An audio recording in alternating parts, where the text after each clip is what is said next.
नमः श्री गणेशाय। कंवर कथा का आज 21वां एपिसोड। संत कंवरराम जितने सेवा को समर्पित थे उतने ही सादगी पसंद भी थे। कंवर की सादगी, सेवा और सरलता जग में सराहनीय है। एक बार की बात है कि मांझंदन दरबार के स्वामी देवीदास जी ने अपने शिष्य बसरमल जी को संत कंवरराम जी के पास भेजा कि जाकर उन्हें निमंत्रित करो कि वे हमारी बरसी कार्यक्रम में आकर भक्ति का कार्यक्रम दें। जब भाई बसरमल जी रहड़की दरबार के लिए रवाना हुए और देहरकी स्टेशन पर उतरे, तांगे में आते आते वे अनेकों प्रकार की कल्पनाएं करते आ रहे थे कि कैसे होंगे संत कंवरराम, जो इतनी प्रसिद्धि पा चुके हैं, जो इतना उनका नाम है। राजशाही ठाट बाट होंगे उनके, किसी तख्त पर बैठते होंगे, सुनहरे से वस्त्र पहनते होंगे, बहुत शानदार ऊंची जूती होगी। इस तरह की कल्पनाएं करते करते वे आ रहे थे और जब बग्गी से उतरकर वे रहड़की दरबार के परिसर में पहुंचे तो देखा कि एक व्यक्ति अपने सर पर मिट्टी का धमेला लिए हुए आगे बढ़ रहा है और किसी प्रकार का निर्माण कार्य चल रहा है। वह व्यक्ति मजदूरों के समान वहाँ धमेले से मिट्टी पहुँचा रहा है कारीगर को। नज़दीक आकर उन्होंने कुछ सेवादारियों से संपर्क किया। सेवादारियों ने पूछा कि आप कहाँ से आए हैं। तब उन्होंने अपना परिचय दिया और पूछा, भाई मुझे संत कंवरराम जी से मिलना है, संत कंवरराम जी के मुझे दर्शन करने हैं, वे कहाँ मिलेंगे।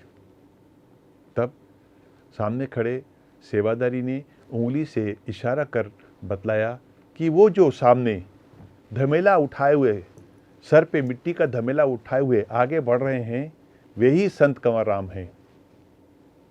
बसरमल को बहुत क्रोध आया। उसने कहा कि मैंने आपसे पूछा कि संत कंवरराम जी मुझे कहाँ मिलेंगे, मैं उनके दर्शन करने के लिए आया हूँ।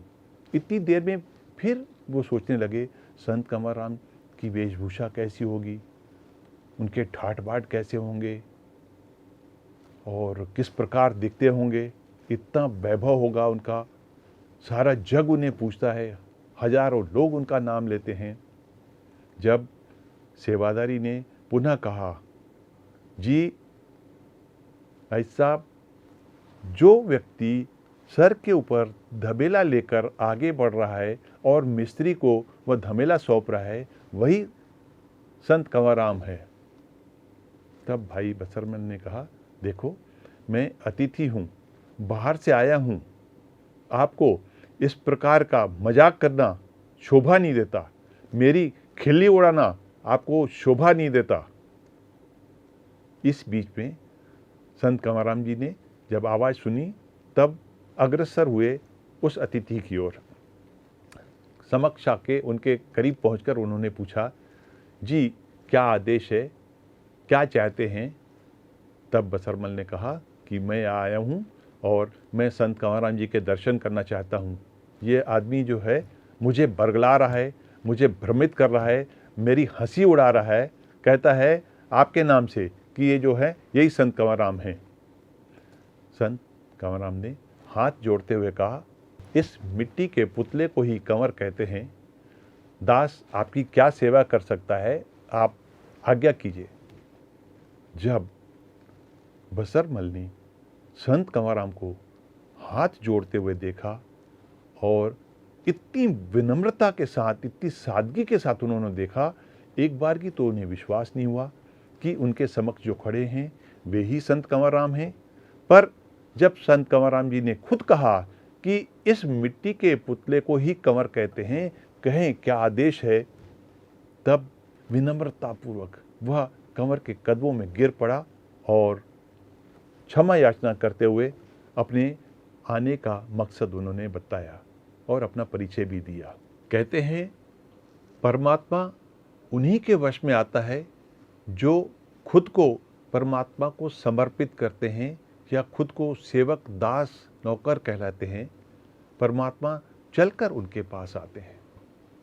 गुरु नानक देव जी अपनी वाणी में कहते हैं कि ऐसा कौन सा शब्द, ऐसा कौन सा गुण, ऐसा कौन सा गहना है जिससे प्रभु प्रसन्न होकर सेवक के पास, प्रार्थी के पास या अपने चाहने वाले भक्त के पास चलकर आते हैं।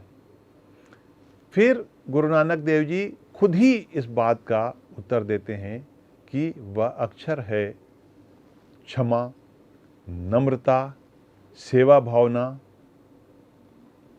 इन गुणों के होते हुए सदैव ईश्वर उनके पास स्वयं चल के आते हैं जिनमें ये गुण होते हैं।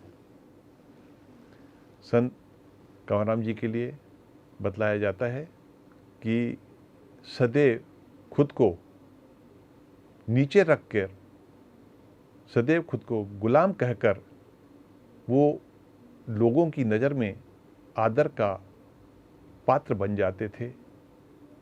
लोग श्रद्धा, प्रेम और आदर की दृष्टि से सदैव उन्हें देखा करते थे। एक बार की बात है, संत कंवरराम जी मांझंदन की दरबार आए हुए थे। बाबा देवीदास जी उस समय दरबार में गद्दीनशीन थे। जैसे ही संत कंवरराम जी ने दरबार में प्रवेश किया, बाबा देवीदास आगे आए और संत कंवरराम जी के चरण स्पर्श करने चाहे। संत कंवरराम जी तत्काल पीछे हटे और उनके चरण स्पर्श करने लगे। संत कंवरराम जी ने कहा कि आप हमारे पूज्य हैं, आप कैसे कंवर के चरण स्पर्श कर रहे थे? ये तो फर्ज हमारा है। कंवर एक साधारण सा बनिया, एक साधारण सा व्यवसायी है। इस तुच्छ और छोटे आदमी के आप चरण स्पर्श करें, ये मेरे लिए उचित नहीं है। इतना शब्द सुनना था कि बाबा देवीदास जी के आंखों से प्रसन्नता के आंसू निकल आए। उन्होंने कंवर को हृदय से लगाते हुए कहा कि कंवर, आपके हृदय की ये विशालता हमारा मन मोह लेती है। आप इतने उच्च स्थान पर बैठकर भी, इतने महान होकर भी अपने आप को नम्र, गरीब, न जाने क्या क्या कहलाते हो आप। आपका ये जो भाव है, ये सदैव आपका आदर बढ़ाता है। हम जैसों की नज़र में आप महान बन जाते हैं। ऐसे थे उस युग के कंवर, जो पैर पड़ने नहीं देते थे, पैर पड़ते थे। जो आशीर्वाद के लिए कभी यूं हाथ नहीं उठाते थे, बल्कि हाथ जोड़ के आशीर्वाद मांगते थे। आज के नेता, आज के आधुनिक युग के आप स्टार्स को देखिए, हर किसी को अपना वैभव चाहिए, अपना नाम चाहिए, अपनी शोहरत चाहिए। अगर कंवर के किरदार को देखा जाए तो अगर कंवर के किरदार को कोई जिए तो शायद शिकायतें अपने आप दूर हो जाएं। कंवर की महानता के आगे जग यूं ही नहीं मस्तक नवाता। कंवर थे महान, इसीलिए आज कंवर को लोग पुकारते हैं, क्योंकि कंवर ने कभी धन को, लक्ष्मी को इतना महत्व नहीं दिया। इसीलिए लेखक ने लिखा, कौड़ी कौड़ी अगर कंवर जमा करता तो आज में कंवर कंवर कौन करता। आइए चलते हैं 22वें एपिसोड की ओर और सुनते हैं आज के इस कार्यक्रम में संत कंवरराम जी के मीठे भजन, कर्णप्रिय भजन। सचो सतराम, शरणो कंवरराम।